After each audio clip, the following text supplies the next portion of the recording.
Hello and welcome to Manga 96, and today we're going to talk about Arifureta Shokugyou de Sekai Saikyou. Today's topic will be the Demon King's mistress, who despite denying being one, is accepted as such by everyone else, with the only question being if she will become a proper wife of the Demon King in the future or she will stay his mistress. I will also cover the Demon King's daughter in this video, and if I'm already talking about her, I will also include her mother in it to complete the Oyakodon.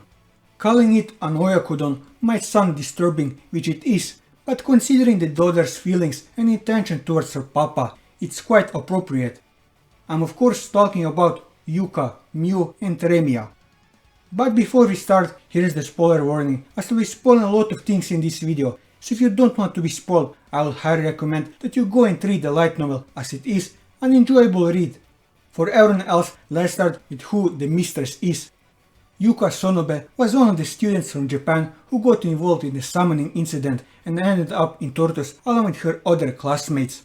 She's a friend with Takeo and Nana and was a part of Aiko's bodyguards protecting her from danger of any kind, including the honey traps of the kingdom. Yuka is cheerful yet can come off as rude at times, but she is also very kind and serious. She has a strong will and is eager to make the most of her life after she was saved by Hajime, even though she was still traumatized by what happened at the Great Orcus Labyrinth. She also takes on a leadership role after Koki and the rest of his party travel with Hajime. Although Yuka is not afraid to speak up when needed, she has troubles expressing her real thoughts on occasions, particularly with regards to her feelings towards Hajime.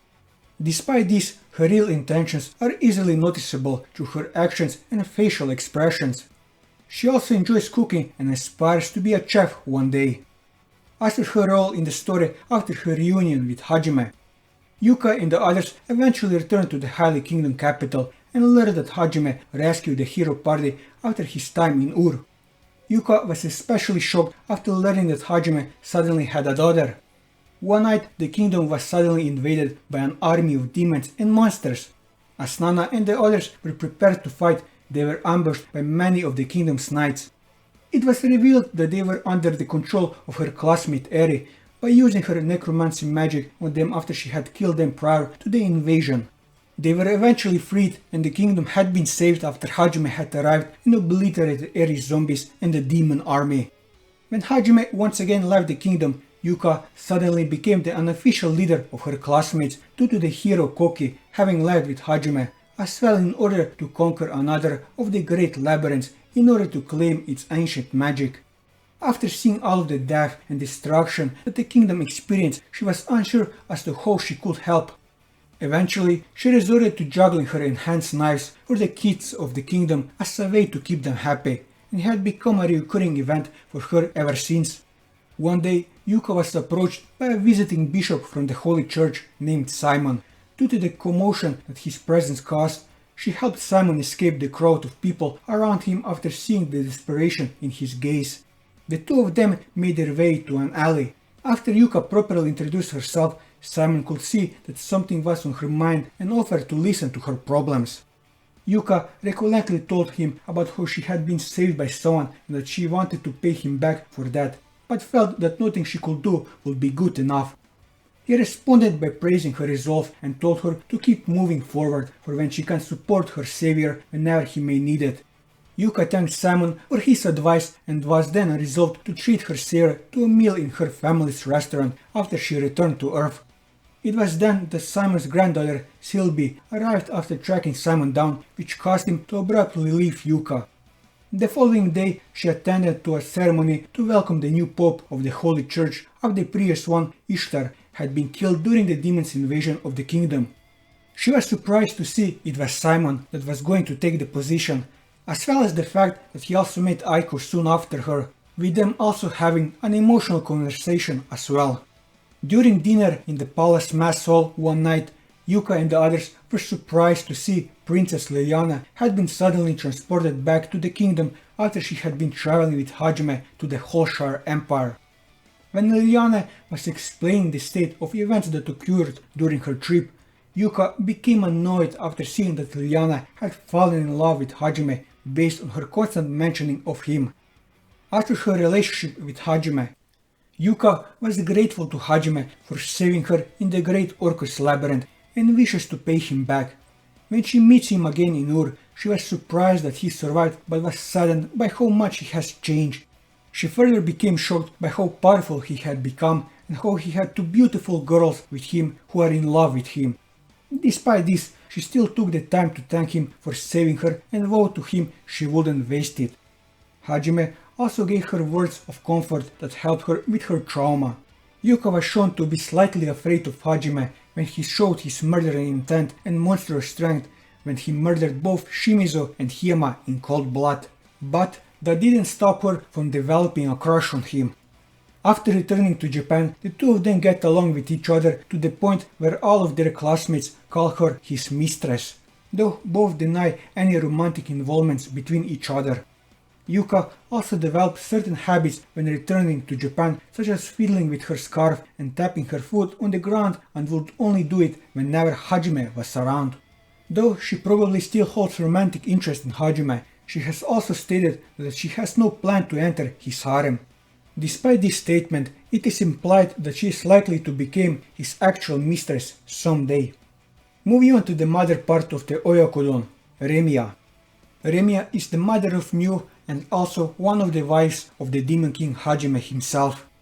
She is a kind and strong-willed woman who would risk her own life for her daughter and her daughter's benefactors. She is a bold woman as said by Hajime's female companions because of the reason that she speaks bold words and flirts with Hajime if there was a chance by addressing Hajime as darling. She is also a perceptive woman who is good at understanding the thoughts of others. In the short time Hajime stayed with her, she understood that he would have to leave for his journey eventually, but subjected it would be more sad if he leaves Myu so soon. She further helps Hajime with his conflict about leaving Myu, understanding he really has come to see her as his daughter. In addition to being perceptive, Remia is able to hide her own objectives while acting as if she had merely stumbled upon a situation that would benefit her. Her abilities at hiding her true nature is refined to the point where not even someone like Tio, who is an expert at discerning a person's true motives, can tell what Remia is truly thinking behind her innocent smile. She also has a great sense of fashion, as she is the one who provides Hajime with various jewelry designs for his business after she returns to Earth with him, as well as even starting her own clothing business with Tio.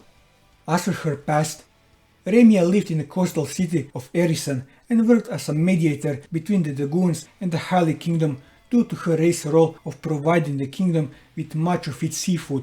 At some point she married a male Dagon, although he passed away soon after.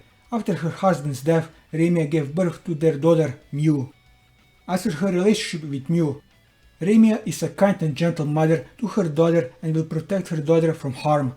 However, she's grown increasingly worried about the direction Myu has been heading into because of all the negative influences she has been receiving from Hajime and the others. As for her relationship with Hajime, Remia sees him as a savior and a father figure for her daughter. She even enjoys acting as his wife while they are together. At first, she only pretends to be in love with Hajime when even calling him darling in order to be considerate of Myu's feelings, but she eventually falls in love with him for real as time progresses and will become one of his wives after he brings her and Myu to Japan. As for her relationship with Tio, Remia and Tio work alongside Hajime on his business venture after they go to Earth with him. The two of them have also created their own line of clothing. While they are close, Remia tends to get dragged into various mischief that Tio causes due to her perverted personality, such as dressing like a sailor girl when Tio did for Hajime during Valentine's Day, an event which causes her deep trauma, as well as emotionally scarring her. While she is normally tolerant of Tio's perverted personality, Remia is very strict with her if it seems like Tio is going to influence Myu with it due to Remia wanting to maintain her daughter's innocence. Moving on to Myu. She is a young Dagon girl who was saved by Hajime and Shia after getting kidnapped when they came across her in Furen. Initially, she had been calling Hajime as Onichan, but later changed it to Papa. Myu is a kind and obedient child. She is also quite brilliant, as stated by Hajime. Before meeting Hajime, Myu was spoiled and would constantly throw a tantrum. After being kidnapped and subsequently rescued, she has matured a lot and is much more compassionate, but will still be occasionally spoiled. Due to her Dagon lineage, Myu enjoys spending time in the water. One of her favorite pastimes is swimming in the ocean and allowing the current to carry her while floating on the water. Myu is very impressionable and has developed various traits, both good and bad, as a result of the time that she spent with Hajime and his companions.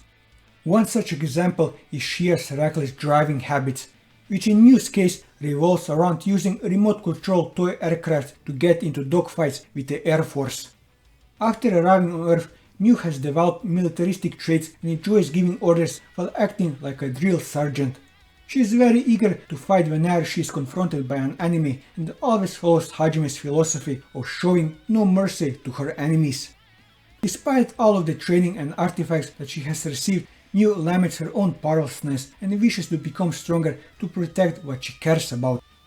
As for her relationship with Hajime, Myu's adopted father and the person who saved her from being sold into slavery, she has developed extremely deep feelings for him to the point of declaring that she would marry him when she gets older and they grow stronger 5 years later. While in Japan, Hajime made an arrangement for Myu to attend school. Myu gets extremely upset at anyone that mistreats her or speaks ill of Hajime. The only one who can cheer her up afterwards are Remia, Hajime and the other wives.